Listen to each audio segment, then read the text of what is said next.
Woo! No, I do that every time. I got to stop doing that. I like to open up with a nice big woo! Yeah, baby. It is your Wednesday Patreon-only Sovereign Tech Q&A. And boy, do we have a lot of questions to get into. Towards the end, I'll save the more personal one for that. But wow. So this morning, I had quite a few people message me, email me, patrons, of course. And I saw the tweet. So, with the Twitter app on Android, well, I mean, I'm sure it's true on iOS as well. You can, and only on the app, and it's weird because you can't do it on Windows 10, even though that has a Twitter app, which is kind of useful because it can give you notifications in the sidebar if you need it, or in what they call the Action Center on Windows 10, right? But you can get you can set it to where you get notified when somebody tweets. And I have, of all ironies, Jeff Bezos, ever since he created a Twitter, which has only been fairly recently in the grand scheme, I've had his set to where I get all of his tweets. And certainly this is a guy, that or Amazon as a company is something I've been keeping on, since the beginning of Sovereign Tech and for, many, many, many years before then. But Bezos has been doing some very interesting things lately. Obviously, I'm interested in what he has going on as far as space travel. He has that 10,000 year clock that he's developing. I might talk about that on Sovereign Tech at some point. And he'll make other announcements. And interestingly, because I don't know in all of my time following Bezos's tweets, which again has been since the beginning, I don't know that he's ever totally announced a TV show, say, that Amazon Prime is making. Okay. Because Amazon Prime, obviously a competitor, or Prime Video is a competitor to Netflix, and, really does some pretty good sweeping when it comes to awards at times, at award shows and everything. So it's serious. This isn't some fan bullshit, or not that some fan fiction or independent fan productions are phenomenal. Obviously, Star Trek Continues, for example. Okay. But this isn't, some low quality BS stuff. Amazon makes the real deal, right? Man on the High Castle, things like this. Even though I think season 2 of Man on the High Castle was very disappointing. And of course they make The Tick, which I've been enjoying. Just mentioning those shows, or what else is there? Philip K. Dick's Electric Dreams. I don't remember where Bezos ever really announced that they're making those. But this morning he announced that there is a show that they're making. And it's a show that I'll tell you, I'm shocked that it's getting made for a few different reasons. Okay. But they are going to bring the Culture series to television or, to Amazon Prime Video. Now, the Culture series, and of course, Amazon makes movies too, just putting that out there, movies that get theatrical releases that aren't just on Amazon Prime Video.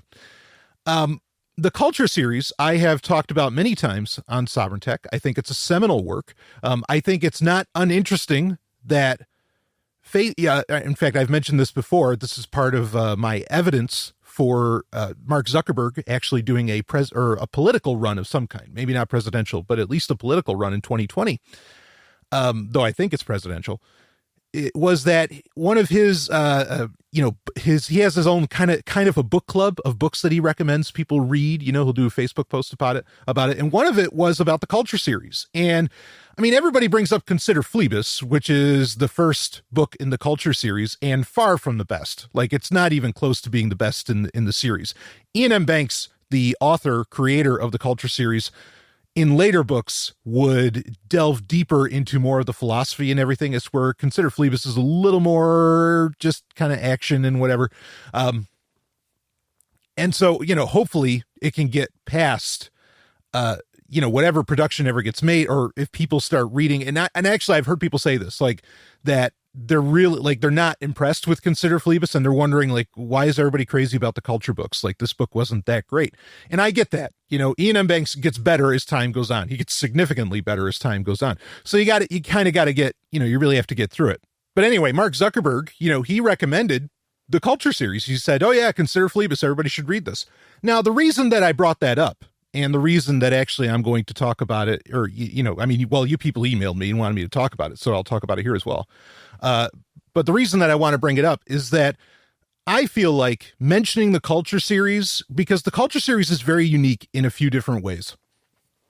But one of them is that it's one of the, even more so than, say, Star Trek's Federation or anything like that, like this is a representation of a post-scarcity society, okay? And it's a post-scarcity society, or civilization, I should say, because it's mainly in space, that it's humans with AI kind of running the show, even though AI recognize where humans are superior to AI, etc. Anyway, it's a very interesting relationship that I've talked about on Sovereign Tech Prime episodes in the past. Now, I mean, what part of that wouldn't attract, Silicon Valley tech giants, right? Or tech giants in general, because obviously Bezos isn't exactly in Silicon Valley.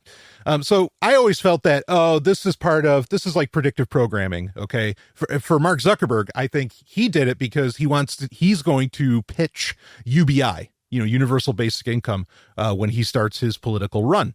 And so, if you get people into it with science fiction, that's cool, which I would argue the Culture series is. Well, that's one way that's the idea behind predictive programming, is getting people ready through fiction and other media means to get people ready for an idea that's going to be implemented, or a plan that's going to be implemented, or something. Now, there's times where I think predictive programming is bullshit. Like, I think Star Trek, to say that's predictive programming is absolute bullshit. And part of the reason for that is a lot of the funding that Star Trek got is from people that, I mean, like, one could argue Philip Morris, what are cigarette companies doing getting people ready for Star Trek? Come on, among other things. And people talk about, the Rand Corporation, blah, blah, blah. I've covered all this shit before. Okay. That in classic episodes of Sovereign Tech, where I don't believe Star Trek is actually predictive programming. I don't think that at all. I don't think that the Culture series is predictive programming. But I think even just telling people about the Culture series, people are going to go to Wikipedia or whatever and find out what the deal is. And they're going to read about, this is post-scarcity. This is this. There's AI. There's this, and humanity survived. And, it's this great life. And, there's like, humans can change genders at will, and they can like self-induce, at any moment. They can drug themselves up with whatever psychedelics they want. It's like a part of their DNA and everything, which, I mean, all of that's really wild, and I have no problem with any of it, and fine, rock and roll. Okay. But so I think that my opinion in sharing this is that, yeah, I think that this is definitely fiction being used as, for all intents and purposes, propaganda by Zuckerberg, and now I think Bezos. So it was last month's live Hangout Q&A, Sovereign Tech Q&A, that was for January 2018, where I said, I think that Bezos is, and I'm not saying that I support Bezos or that I'm on his team or anything like that, but I think what Bezos, his grand plan and scheme, is to get humanity to what's called Trekonomics, which there's a book called Trekonomics, which talks about how, not that we'd be the Federation and we'd leave the solar system and be colonizing, all these different Earth-like worlds and all the shit, but just that on Earth itself, we could live like the Federation, and that, like, you could have this, what Earth looks like more or less in Star Trek, you could have that now and you could get there. It's a fascinating read. I totally recommend it. And if you're thinking it's, economics BS, I will say Rothbard's talked about in it. I mean, like, this is a guy who has really done his homework as far as economics go. So it's interesting. I'm not saying I agree with the author 100% or maybe even 50. I'm just saying that it's an interesting read. Okay. Just because we don't agree with shit doesn't mean that doesn't mean that it's not a good idea to read other people's works and explore their ideas and see what they have going on. That way, you know where things are going. I mean, the first step in avoiding a trap is knowing of its existence, right? And I'm not saying necessarily that Bezos is looking to put us in a trap, but look, he's done this before. I mean, that's so crazy for him. He was an extra, as in an extra actor. He was an extra in Star Trek Beyond, in 2016 Star Trek Beyond, which was a tremendous film. But like, why did he do that? Like, I think that news matters. I mean, I would do that too. Like, if I was, if I had Bezos's money and clout and whatever, yeah, I'd want to be on Star Trek too, of course. Okay. But at the same time, he has to be very clever with his PR. And I think that was clever PR. And I think that was pointing at, perhaps he's saying, this is the future I'm trying to build. And I think with him producing the Culture series, but not only producing it, not only having Amazon Prime produce it, or Amazon Studios, whatever, But for him to announce that, I think is very interesting. I don't think that's unintentional. I don't think that it's simple, okay? Because he tweets very sparingly, very, very sparingly. And I think everyone is incredibly important to look at, okay? I mean, there's idiots out there that, you know, that tweet all day long, like Mark Andreessen or something, you know? But Bezos is very particular, and he said he's happy to announce this. I mean, this is, you know, really, I think this is a big deal. I think it has a point. Okay. And, you know, you can't, like, is producing an entire show just for a PR stunt, of your plans for the future and everything, or to do predictive programming or something like that, which, like I said, generally I don't think is a thing, but in these cases I do. Yeah. I mean, you know, you can't, I mean, a few $1,000,000, a few $100,000,000 is totally worth that kind of, you know, that kind of setup if you have really, really big plans, which I think Bezos does. So yeah, I'm happy to see it. I wish it was a different book than Consider Phlebas. Maybe what they'll do is, I mean, since it's a TV show, you know, you could implement a lot of the other ideas that appear in later books, or a lot of the philosophy, I should say, into Consider Phlebas if you wanted to, because, you know, it's a TV show. People take creative license. I mean, The Expanse has kind of done it, you know, and others. I mean, you know, just on a science fiction sense, sure, this makes sense to make this anyway, because it's one of the biggest and most well-regarded science fiction series of all time. So it's not like it's a bad idea in and of itself. It's not like he's picking out some obscure work or something. Just like, I think, you know, and I've said this for years on Sovereign Tech, that there will come a time when Hollywood thinks that the well has truly dried up. Somebody in Hollywood's going to produce the Foundation series from Asimov. They're really going to start mining Asimov big time. So, you know, that's going to happen. Okay. But it's when the well dries up, because that's kind of your last bastion. I don't know what finally inspired people to make Lord of the Rings. I think that had more to do with, you know, maybe, you know, the production studio or the movie studio losing rights to the series. But yeah, this is when the Foundation series gets made, you know, it's really the end. Even though, like we were saying, I think it was last week we were saying it. I mean, Hollywood's dead already, you know, and it's interesting that, you know, something like Amazon is the ones actually making the Culture series.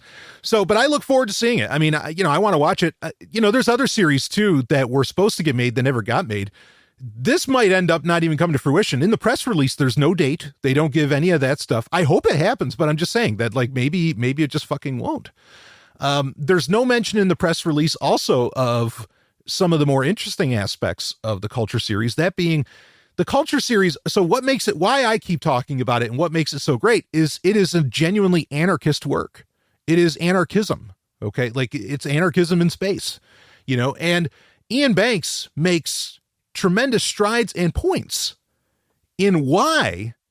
And this is one of the reasons, you know, I think I don't want to say the mind game, the mental game, that the mental strategy, perhaps the wargaming that gets laid out by Ian M. Banks, I think makes a lot of sense. And it's one of the reasons I get excited, you know, about going to outer space, because the case that Ian M. Banks would make is that just living in outer space, what it takes to make it in outer space. And eventually, you know, he felt humans would just have to go to outer space, you know, be it because there's so many of them, or, you know, just the financial incentives would be so huge, which that's absolutely true. I don't know about the too many humans on Earth part, but what he postulates is that you have to have such a high degree of self-sufficiency in outer space that, like, the idea of governments is anathema, and that it's practically impossible for that to be a thing, because of the level of self-sufficiency required, that you would become, well, it's more than that, because also there's a social aspect that comes into play, because while that self-sufficiency, you know, keeps, say you're on your own little starship or something, or space station, whatever, or maybe you're on a colony on some planet. Okay. Yes. Because of the self-sufficiency of the starship or space station or interstellar colony organism, okay, as in the, you know, the entire I don't know, ship, station, whatever itself, because that's self-sufficient, yes, that keeps it from, that makes it anarchy on the outside, right? Outside of the space station. But within, say, this, the space-based habitat, okay, I'll just put it that way, you would almost have to have socialism. And this is why I think a lot of ANCAPs don't know about it, because they completely close off their minds anytime there's like 2 or 3 different words that they see used in it. Like, it's almost like anarcho-capitalists, I feel like they just, if the word like feminism comes up, or if socialism comes up, or like communism or something like that, if any of those words appear in like their mental search engine, they just pretend that it doesn't exist, and they just want to, I don't know, they either want to, I don't know what they want to do, but it's all very strange just how little ANCAPs are willing to look at. And even if something is peaceful and anarchistic, just because it has different isms in it, they have very either internally violent or maybe even externally violent reactions to it, which, I don't know. Okay. Like I say all the time, then I don't know how you mentally evolve if you close off certain words, and it certainly goes against free speech, but whatever. Anyway, so, with the culture series, yeah, like Ian M. Banks is making the case that effectively you would have a voluntary socialism within, because you have to be so careful with resources and all these other things, within like these, whatever the space-based habitat, takes shape as. So that's, again, it's anarchism outside, but inside the habitat, it's almost a form of socialism.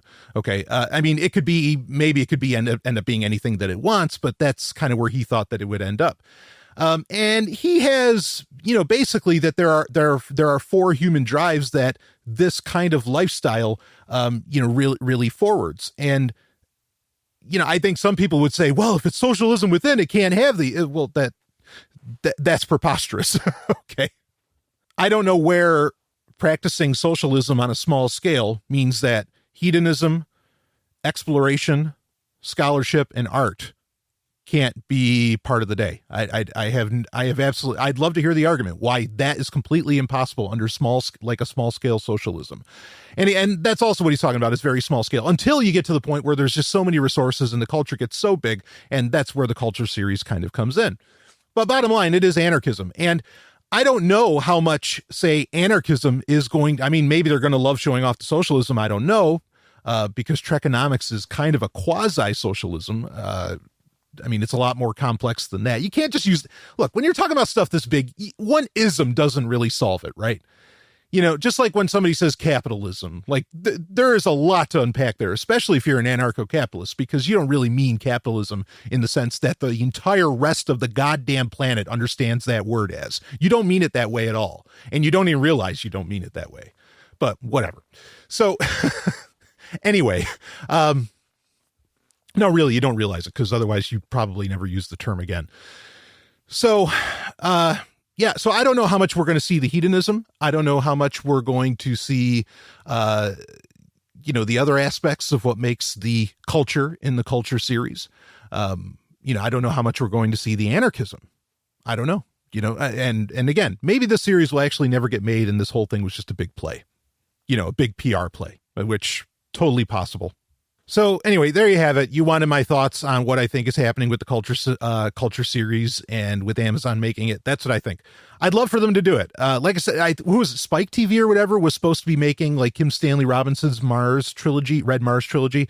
I don't know if that dropped off. And that was my point, is that sometimes like you get these announcements and then they just go the way of the dodo, like they disappear, they fade away. And that's sad, because I love KSR's work. I put KSR in many ways right up with Ian M. Banks as far as science fiction that was really influential to me. When I was a kid, like I remember seeing Red Mars, Green Mars, and, and all, the whole trilogy, and even his book Antarctica and some other ones. And those are massive tomes, and like reading those, and my mind's just like exploding the whole time I'm reading these books, because such wild ideas are getting laid out in front of me. But at the same time, like, I suppose that gives kind of the ultimate answer here. You don't have to wait for these, movie studios, production studios, to actually make these books, you can do the better deal. The better deal is to fucking read them, get the audiobooks, and you can listen to them at a greater speed like I do. And you could knock out a culture book. If you got the time, you could knock one out a day, because you could listen to it inside of like 5-6 hours or something. And you're in for a hell of a ride, man. Because those books took decades to come out. Same with KSR stuff. I mean, you could roll with it. So you don't have to, I guess maybe that's the ultimate message I want to put out there is don't wait, don't wait for the movie to come out, or don't wait for the TV series or the mini series. Just fucking go read it now. So, okay, let's move on to another question. I did get a question about Area 51. I might save that for next week. What I think is at Area 51. I think I might have answered that before, but I got it asked again. We'll see. Maybe I'll save it for the end of the episode or something if we have time. But I do want to talk about this. This was actually posted in the Patreon community. There's a community tab on Patreon for Sovereign Tech alone. You can use it. And this got brought up there, and I'll read it here. Curious if you've seen this, and it's a website. The website is he360.com. Okay. And this is for something called Hawkeye 360. We'll read it here. Hawkeye 360 is developing a new geospatial information solution that will use radio frequency technology to help monitor transportation across air, land, and sea and assist with emergencies. Our constellation of small satellites in low Earth orbit, LEO, will collect information on specific radio signals worldwide to provide high-precision radio frequency mapping and analytics that we can customize to our clients' needs, end quote. And then the person who shared this, goes on to say, and if you check their advisors, they seem like a real upstanding bunch of individuals. Or not. So I'm sure this will only be used for tracking commercial vehicles and in emergency situations, etc. Nothing creepy going on here. Plus, no more need to waste time with those annoying Stingray devices. Yeah, right. Okay, so let's unpack. His analysis is good because the board of advisors for Hawkeye 360. So what this is, real quick, what this is going to be a bunch of, I don't know that they'd be CubeSats, but a bunch of different satellites, smaller satellites, all in low Earth orbit, which that's important. We'll talk about that in a second. But they will effectively track, collect, analyze all radio signals, all RF on planet Earth. And you tell me we're not in a sci-fi dystopia. like that might as well be tracking everything, like at all times. The only thing that would stop that is, okay, what exactly is, there's a couple different things that might make this actually not happen. And this was, I think this company, as I understand it, the research I did on it, is it started in 2017. So this is somewhat early stage, but they're already working with Lockheed Martin. That should bother you in the first place, okay? Because what is Lockheed Martin first and foremost? A defense contractor. And, we love those terms, right? Oh yeah, defense. More like an assault contractor, an offensive contractor. They're not, it's not defense. So, all of that's problematic. But anyway, they're the advisors on their board of advisors. You got former NSA, big wigs in the NSA. You have, just a ton of government goons. So yeah, right. I agree with the person that shared, with the patron that shared this. This is creepy as fuck, and again, potentially could just track everything. And this mentioning of the Stingray devices. So Stingray devices are where, like with planes and other things, you could create like fake cell signal where you could collect all the data from a mobile device or some kind of device, using cellular connectivity.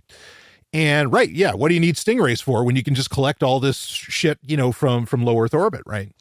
So, okay, so now the two things that stave this from being like a totally nightmare scenario, at least right now, is that keeping that low Earth orbit is very tough. So one could almost argue this is they're going to have to keep relaunching satellites for this to work, and to even collect all of those radio signals in a more real-time situation, it has to be low Earth orbit, right?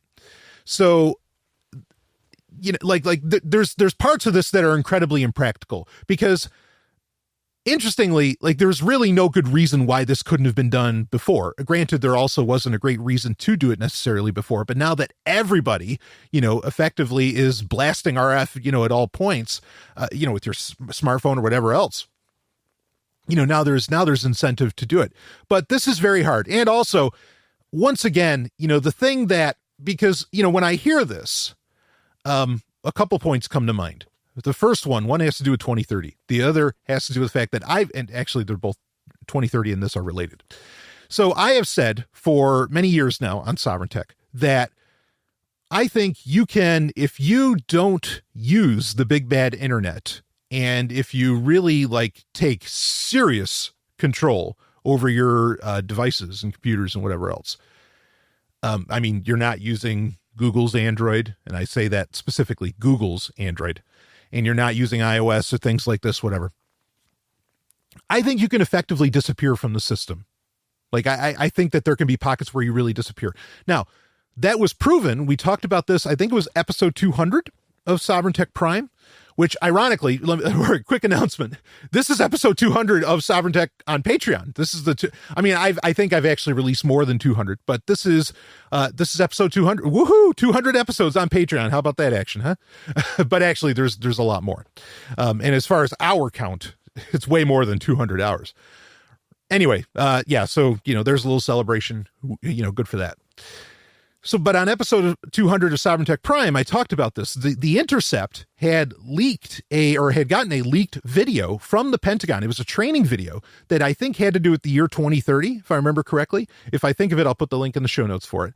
And it's like a 5-minute video. And the point that they're making in it is that by 2030, the military, defense forces, will not be able to handle the multitude of economies and sub-societies and subculture, all this, the military will not be able to control because of encryption, because of, honestly, even though they didn't exactly say it, cryptocurrencies, these alternative economies, these alternative societies cropping up within cities. They're not going to be able to control them. They're not going to be able to do anything about it. And these people are going to disappear. And this is a really, really big problem. So effectively, the Pentagon is saying, oh shit, the open source movement, and the crypto economy and all this we're not going to be able to control these people. And they're afraid, of course, in the video, they're claiming that they're terrorists and all this other stuff when really it could just be, anarchists or, people, free marketeers, whatever, people that want to, live it up, like myself, without them knowing or getting a piece of the pie.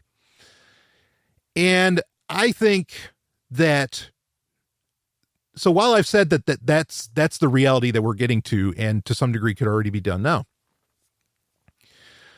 I still think that this is possible, even with Hawkeye 360 in place with these satellites. And the reason I say that is because how do you store all of that data?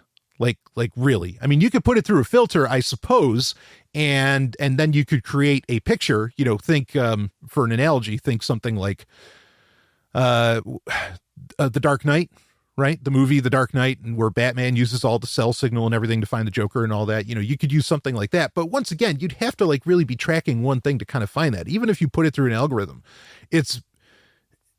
you could try and interact with all that data in real time, but at some point you have to have storage, and storage is going to be the big issue here. The NSA has the problem with storage too. Obviously, we're well aware of that. It literally starts fires.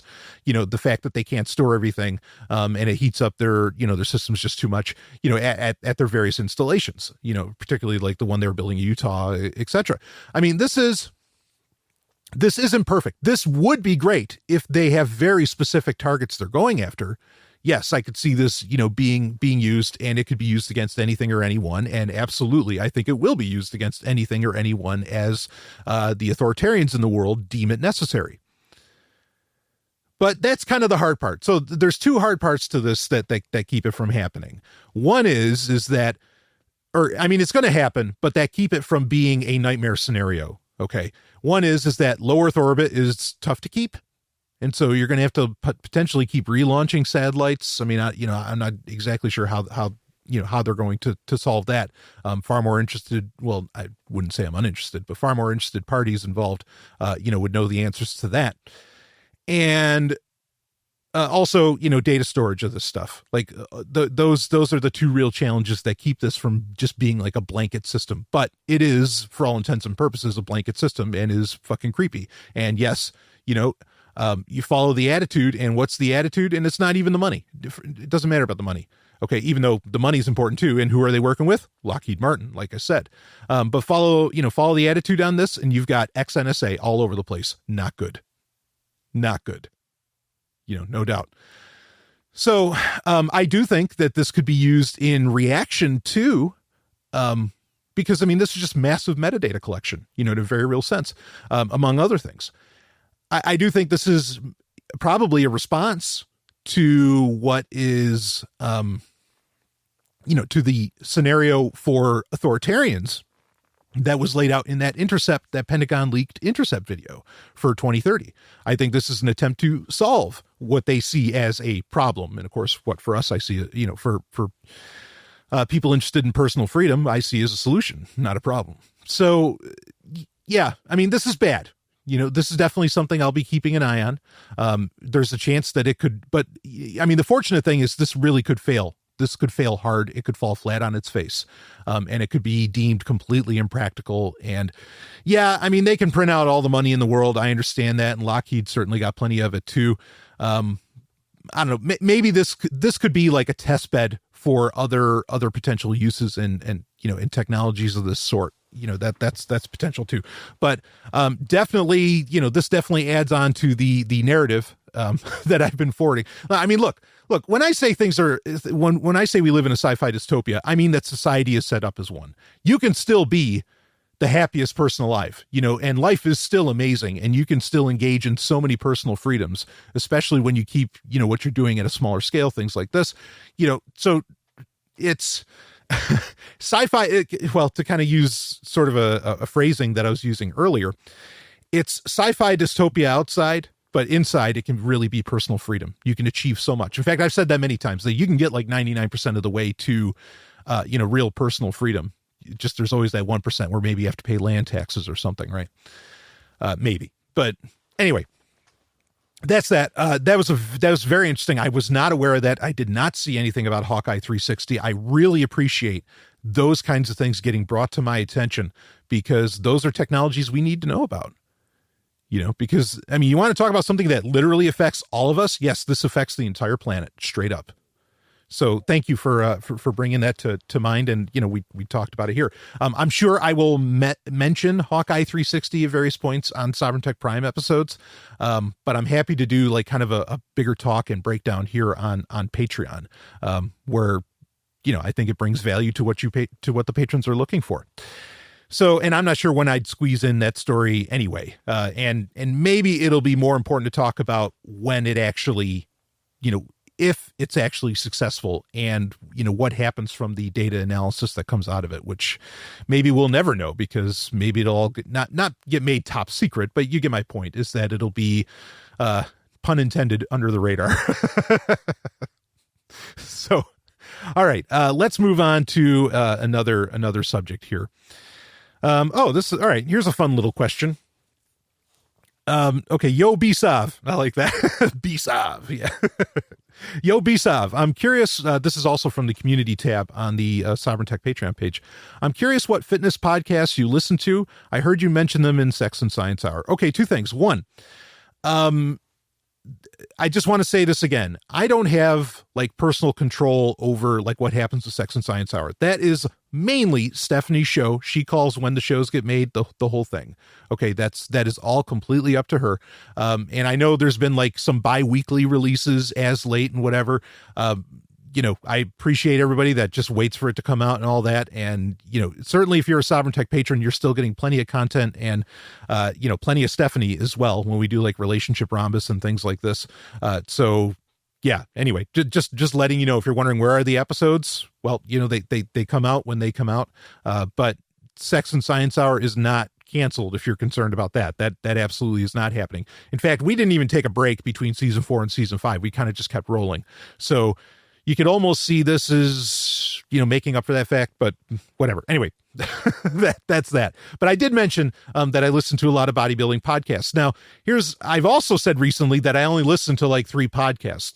So how do we put this together? Well, here's the thing, is that a lot of bodybuilding podcasts, as I go through my own processes, are bullshit. Like, I think that they're really not worth their time. I'll mention like 4 that I think are somewhat interesting, but even then the episodes are pretty sparing, and you're only listening to it and you're kind of looking for those little nuggets of info that you could end up, using for yourself. For example, all right, well, I'll mention the 4 bodybuilding podcasts and I'll talk about that. And then we have other questions to get into. I'm not just going to talk about fitness. I know some of my patrons don't dig it when I talk about that.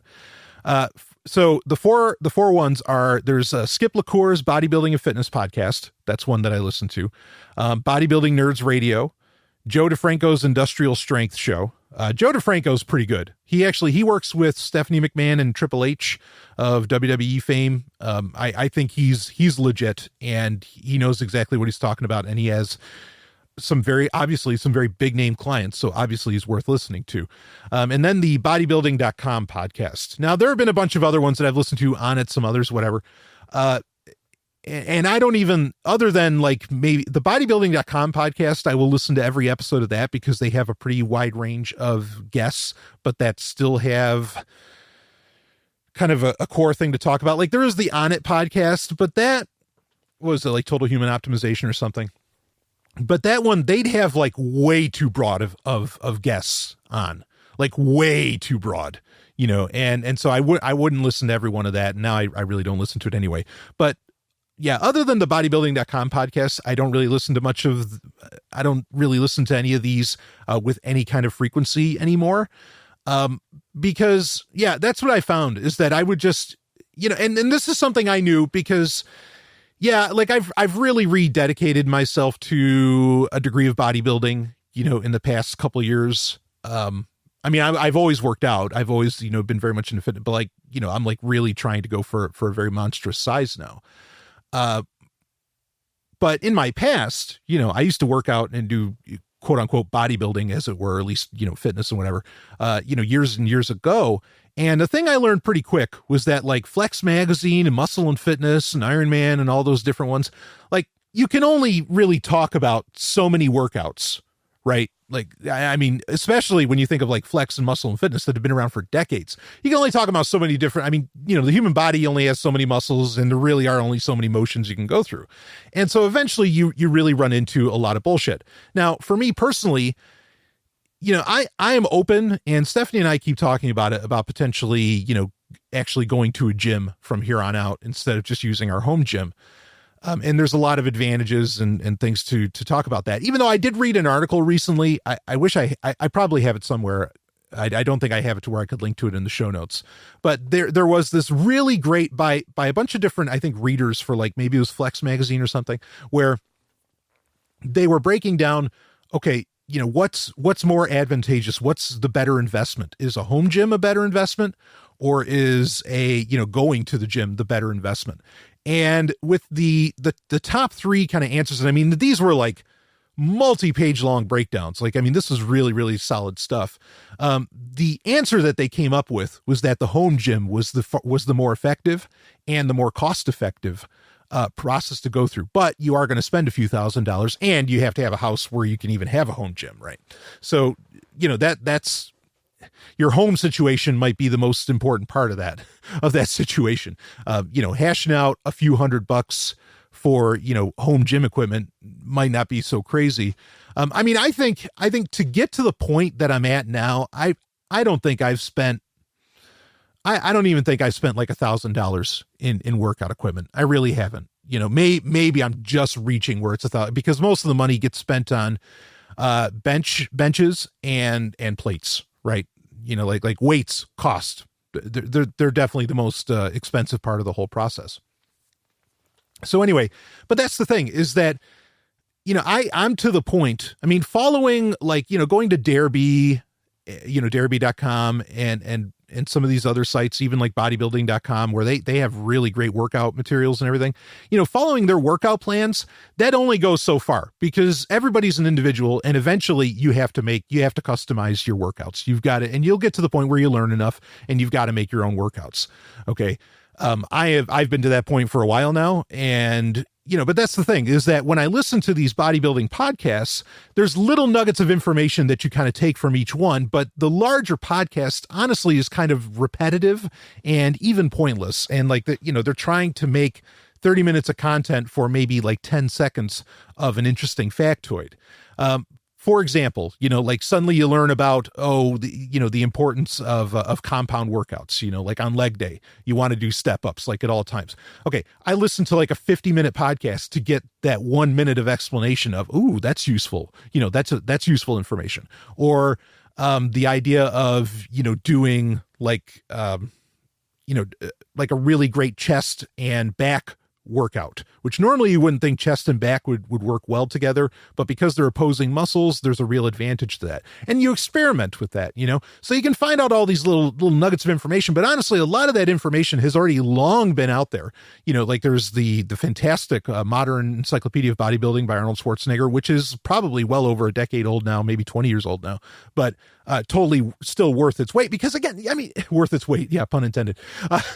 But it's totally worth it, because again, there's only so much you can do, with your body. And I think, I love the quote from Apollo Creed in Rocky III, where he's like, yeah, we've been living modern, but now we're going to train old. And I'm like, yeah, I think there's a lot more to glean from the old school training than anything else. So a lot of the bullshit that gets put on you on these podcasts and whatever, I think is useless. And that's why I say that, you can listen to them for a little while, but really, like, I think the entire fitness industry, the only way it makes money and the only way it stays afloat and alive, aside from, the companies that are just selling you, dumbbells and weight plates and bars and benches and everything, is from, New Year's resolutions and from people just kind of like coming in for a little while. And what happens is, I think statistically they've said that most people, or like 90 or 95%, it's some crazy high number, whatever it is, will drop out of a fitness regime in under 6 months. But then the people that make it past 6 months stay with it pretty much forever, and I think there aren't that many people, statistically, there aren't that many people that make it past 6 months. And granted, those people that make it past the 6 months usually pay some kind of premium for whatever they're doing. Either they're spending a lot of money on supplements, which, there's supplements that I think are completely worthwhile. And there's most of the supplement industry is also bullshit. But that's my point, is that like it really relies on this, the recycling of information only works, that these podcasts and even magazines, whatever else put out there, it only works because there's a recycling of user base, right? Of customer base, of consumer base. And it's been that way forever. It's been that way for 100 years, almost 100 years. And because again, once you get past that 6 months, really the only place you're putting money is maybe you're buying more weights, or you're continuing a gym membership, or you're spending money on, a great protein, protein shake, or whatever makes up a protein shake, or, whatever. And that's how things go forward. It's an interesting industry, really to consider, but it's one that it's a meat grinder. Like, it just constantly relies on new meat to come in, and meat that walks away. Because otherwise, again, these podcasts and so many of these other things, there's just not that much information to get out there to talk about forever. I've said this many times to Sovereign Tech. Like, I am so fortunate that I do a tech show, because there's always new tech news, or, a science and tech show, because there's always new science and tech news, that changes the game in some way or other, right? Be it Hawkeye 360 or whatever, as to where a lot of other shows, like even if you're just a philosophy show, well, yes, philosophy continues to evolve. And I think there's still a lot more exploration to do within, philosophy, and perhaps what's the most ethical, even though great work has been done for 200 years, think Max Stirner. But yeah, you can only go so far, eventually you've got to come up with something else. So anyway, yeah, those are the ones I listed them off in the show notes for episode 200 of Patreon. Woo! They're listed off if you want to check them out and look them up. And all of those are still going. like they're current, because again, there's a lot of these podcasts that have just, fallen away, over the years. So, okay, we got about 15 minutes. All right, let's do this one. This was actually asked on Twitter. Did you have any anti-authoritarian moments / episodes at all while in school? If so, then what were your most memorable ones? Okay. Yes. I had a lot of anti-authoritarian episodes, shall we say, in school. I have been kicked out of schools. Some of these I've talked about in the past. I don't remember exactly where I've talked about them. Might not even, hell, I could have been in Pork Therapy. It might not even have been on Sovereign Tech itself. In fact, some of them have been stories kind of so legendary, I had to talk about them. I remember talking about some of them on Free Talk Live. So there's tons of these. Okay. And as I get older, they just get worse. Like I exponentially become way more anti-authoritarian for a few different reasons. One is, when I start turning like 16, 17, like I think previously I was a little timid, a little timid, not too much, because I got kicked out of a school before I was 16. That was when I was like 13. But pretty much once I got and look, we're talking as a young person, okay? As a teenager. Teenagers have different mindsets they don't have to have different mindsets than adults do, but you get my point. When I was a teenager, when I was between 16, 18 and all this, I mean, like once I started just saying it, once I started having sex, once like I started getting, not just a girlfriend, but girlfriends, I mean, I was engaging in polyamorous relationships, when I was a teenager. I've talked about this before. This isn't like I'm not revealing anything crazy here. I mean, when I was 18, I had a girlfriend that she was in her 30s. I mean, she was awesome. She ended up like getting married to a guy and whatever, but I mean, that's polyamory, is that, I wasn't keeping track. Oh, who's their, who are they in a relationship with? Who's their partners? Who are their metamors? Or, who are my metamors and whatever, and all that. Like, I was polyamory, especially at that time. Like, the Ethical Slut was a book and that was out there at the time, but like, it wasn't so much of a thing that had so many standardized rules, perhaps, as some people want to apply to it today. So it was a lot of long distance relationships that fortunately, I was able to fly around quite a bit, and I'd get to hang out with all these, women at various points. So it wasn't, it's not like I didn't get to see them a lot. I mean, I'd see them sometimes once, twice, 3 times a month or whatever, or whatever. Anyway, however, all that would work out. Once,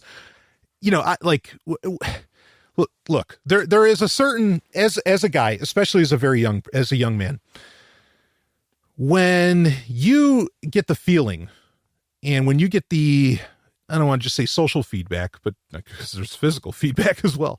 When you get the feedback that women like you, and they really like you, there's a certain confidence that comes along with that, especially when you're young. There's a certain, feeling of empowerment,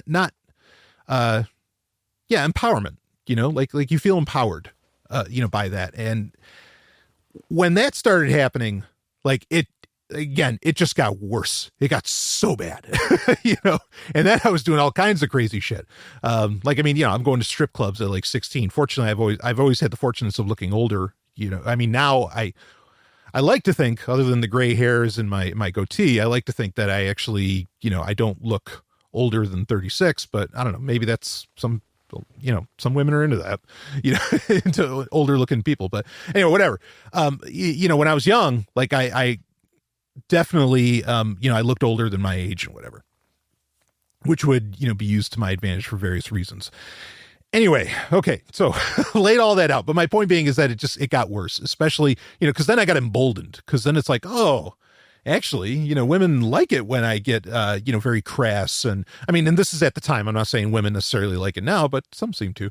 But, they like it when I get very crass and when I get very bold and, do this kind of crazy shit. So there are so many episodes, even just in high school, that I could talk about, or in school in general, that, well, I can't tell them all. I could probably do a show like once a week of just telling you about some story that I did, either in school or outside of school, but in, kind of those school years even. like I said, there was a time frame of pretty much from the age of like more or less, I'll say 17 to when I joined the military, there was about 5 years there. Cause I didn't join the military really until I was like 21, that, where I had a really good time. I mean, I had a really fucking good time. So, anyway, okay. So a couple of high school episodes. These are ones that I might have told before at various points, but these are kind of the big ones that are a couple of the bigger ones that don't, that aren't too crazy at least. So here we go. Okay. So the first one that was anti-authoritarian of me was, and this was partly inspired what would eventually make me an atheist, was, so my parents, I grew up, I was raised, in Judaism, obviously ethnically Jewish. And there was a point around 13 years old where my parents finally, and the reasons for this are still somewhat mysterious to me. My parents decided to convert to Christianity, and in so doing, they converted to Seventh-day Adventism. So I was at around that age. I was picked on like a lot. Cause I mean, I was a nerd, balls to bone. I was, stem to stern. I was as nerdy as nerd could get. And it wasn't like I was just, oh yeah, he's kind of nerdy. I was proud of it. Like, I was all, okay, give me the pocket protector, the whole thing, we're going Revenge of the Nerds, Lou Skolnick all the way. Woo! Like I loved being a nerd. I loved knowing so much. I loved being this, very young, human encyclopedia, as much as a young person can be that.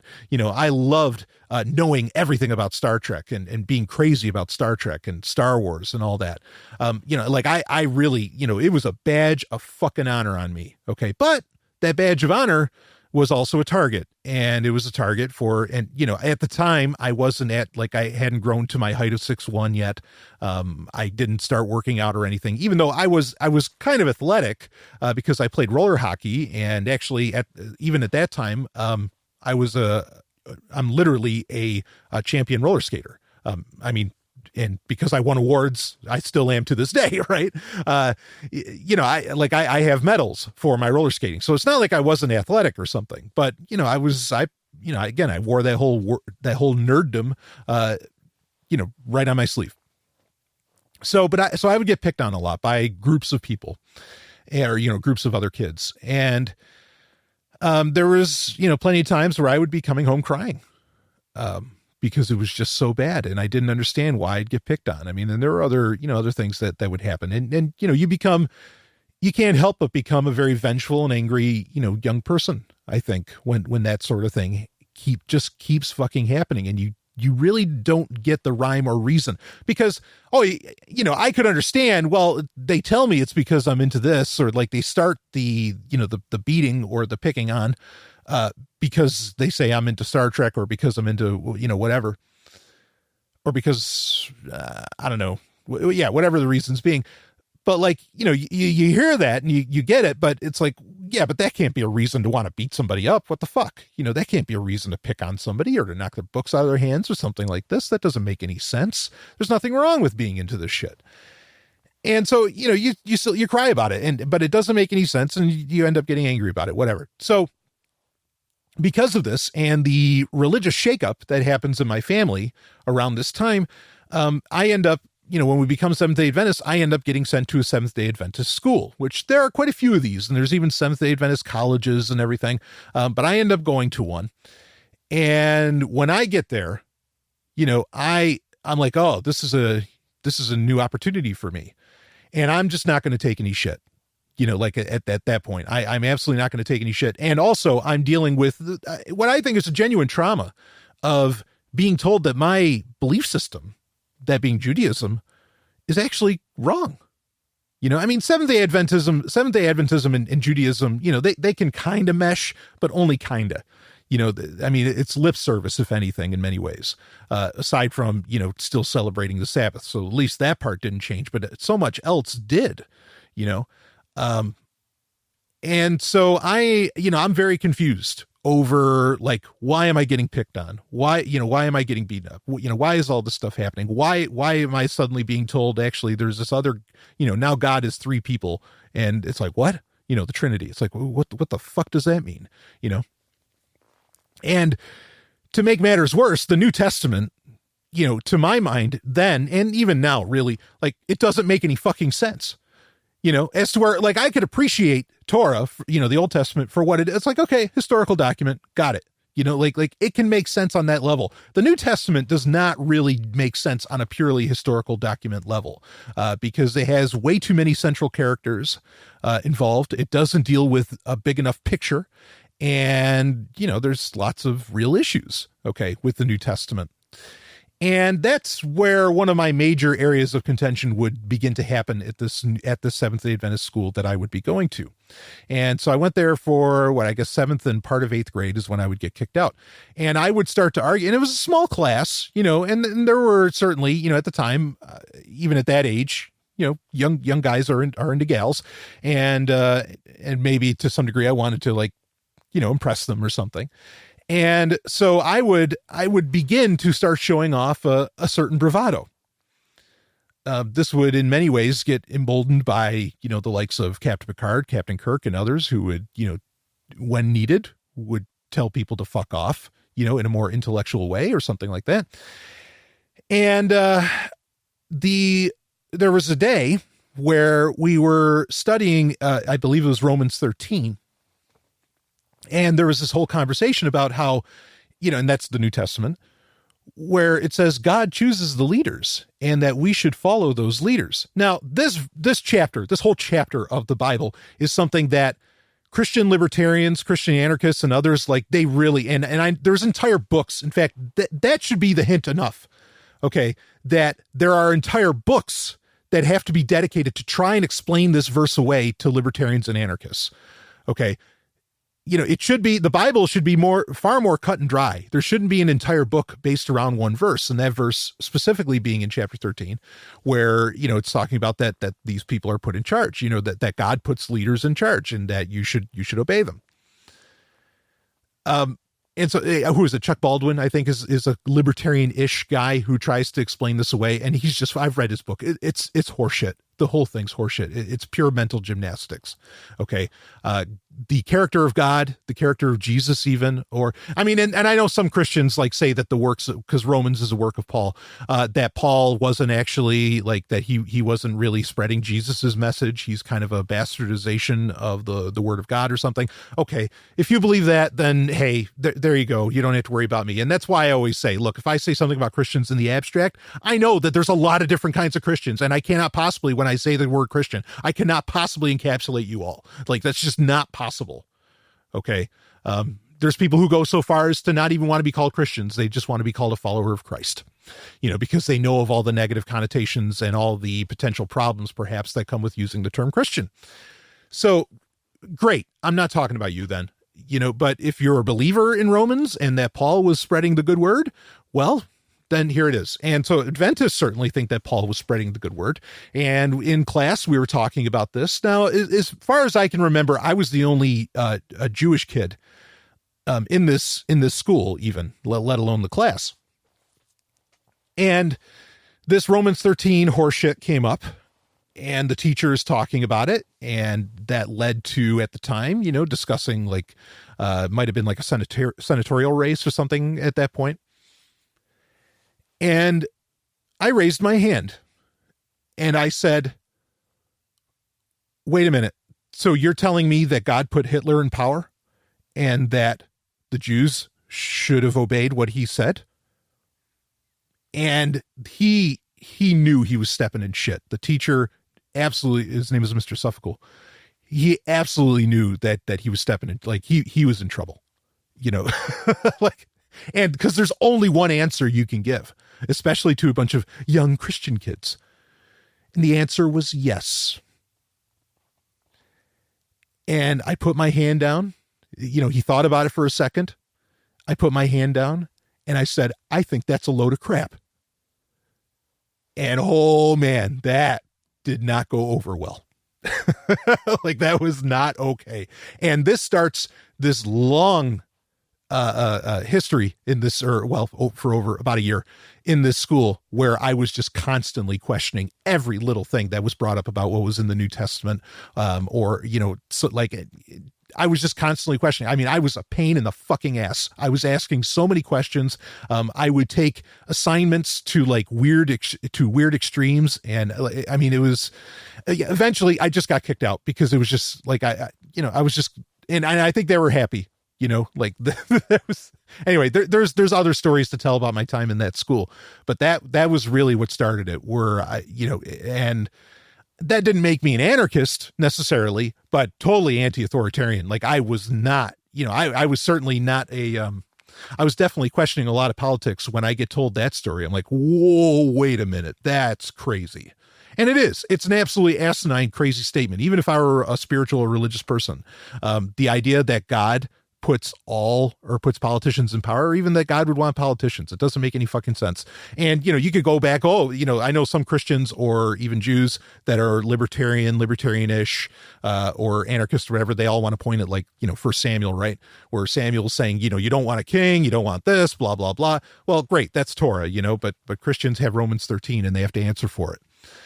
And there is no good answer. Mr. Suff, the teacher, he got it. Okay, he knew the answer he had to give, and I think he knew just how ugly it was. I had to go home that day and everything. My parents, actually, to their credit, they said, "Yeah, Brian, that's not right." You were right to kind of question him. So that emboldened me a bit too, in that. So, but I mean, that's something, imagine, think back to your school days and imagine if a student, and I'm not saying this to pat myself on the back, but imagine a student just saying, I think that's a load of crap, and like to anything. And I mean, this was, in my opinion, there was a lot on the line here. We're talking about Hitler, but yeah, so that was one of my first moments where I really was like, where an anti-authoritarianism streak was hitting pretty hard. And part of that had to do with, just again, the shakeup that was happening in my family and, in my entire life. So now we're at the hour mark. Oh boy, I want to share with you a story about, so when I ended up, after getting kicked out of that school, I ended up getting homeschooled for half a year. And then come 9th grade, I ended up going off to the local high school. Which, coming back into that was a whole thing. And there is a point where a couple of years later, myself and my friends, we all get told to stay home from school on a very certain day. And this is a day that's called Melt Day. I am going to tell you what, I'm going to save that story for next week's Q&A. I will tell you the whole story about Melt on next week's Q&A. This is a story I've told. I told it on Free Talk Live. I've told it in other places. I made the news. Myself and my friends, we made the papers. We made the 9 o'clock or the 11 o'clock news. We were, I should say the 6 and the 11, not the 9 o'clock, but the 6 o'clock news, the 11 o'clock news and everything. I mean, it was really, really something. And I will tell that story. And if you want to hear ones, I'll tell, that's the only other one I think I'll tell for right now. If you really want to hear more stories, ask me again, and then I'll know there's interest, and maybe I'll tell a few more. If you want me to tell more of some of my stories, perhaps with women at the time, that I could get into those. But you got to ask me. So, okay, that way I'm not just like, because if you don't ask me, then I just feel like I'm some kind of braggadocious asshole, and I really don't. Like, I'm actually not that, okay? Despite what I think some people think. But next week, I will tell you the story. I'll put it in the show notes right now for next week. I will tell you the story of Melt, which is one of the most, this is a very big anti-authoritarian story. Like I said, it made literal headlines, what we did with this. And it really, it was a beautiful expression of rebelliousness. And I think gave me a lot of, it set a stage for a lot of later events in my life and maybe even to now. So we'll talk about that then, but you got my first one. You got my first one for now. And of course, don't forget, the live Hangout Q&A will be this Sunday at 4 p.m. Eastern. This coming Sunday. This is getting recorded on February. This is the 21st. So that'll be on the 25th. That's coming up. And then we've got some other really, really cool stuff. In fact, our first Star Wars update with my co-host Robin. We're going to be doing that. I originally had a plan for this week, but we're going to end up doing it next week, which is great because that means we get to talk about Dr. Aphra and more Rebels episodes coming up. So, all right, tell you what, I'm going to leave you with one last thing that I want to update people on. I talked about this during the Stargate Origins review episode, which was episode 199 for Patreon, not for Prime, but for Patreon. And I said, it's like, what I found out was that on CBS All Access, the original series, they have every episode of the original series on there, but not exactly. They have every episode on there, but they're not the enhanced versions. And there's some fun versions of like The Cage and some others that stuff's not available on there. Also, I was watching I wanted to watch the episode Lessons. Is that from season 6? Which is one of the rare Captain Picard love stories.